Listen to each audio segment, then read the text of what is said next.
Hi అందరికీ నమస్కారం. ఎవరైతే వేములవాడ వెళ్ళాలనుకుంటున్నారో వారికి చిన్న ఇన్ఫర్మేషన్ యూజ్ అవుతుందని అనుకుంటున్నాను. మేమైతే 2 days బ్యాక్ వేములవాడ వెళ్ళి వచ్చాము. రాజరాజేశ్వర స్వామి ఆలయంలోకి భక్తులను రానివ్వడం లేదు.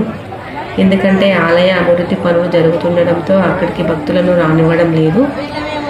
అక్కడికి 1/2 kilometer దూరంలో ఉన్న భీమేశ్వర స్వామి ఆలయంలో మీరు అయితే స్వామికి ఏ మొక్కులు చెల్లించాలనుకుంటున్నారో వారు భీమేశ్వర స్వామి ఆలయంలో చెల్లించుకోవచ్చు. ఈ ఆలయంలో అన్ని ఏర్పాట్లు చేయడం జరిగింది. కోడ మొక్కులు అన్నీ ఇక్కడే చెల్లించుకోవచ్చు. భీమేశ్వర స్వామి ఆలయం ముందు భాగము లడ్డు కౌంటర్, పులిహోర కూడా ఇస్తున్నారు. ఎవరైతే పిల్లలతో వెళ్తున్నారో వారు వీక్ డేస్లో వెళ్ళడం మంచిది. ఎందుకంటే ఇప్పుడు మేడారం జాతర సందర్భంగా చాలా రష్ ఉంది. ఇక్కడ పిల్లలతో వెళ్తే వారు వాటర్ బాటిల్ కంపల్సరీ తీసుకెళ్ళాలి. ఎందుకంటే ఈ భీమేశ్వర స్వామి ఆలయంలో వాటర్ అయితే లేవు. మీకు చిన్న ఇన్ఫర్మేషన్ నచ్చినట్లయితే small like and subscribe. Thank you.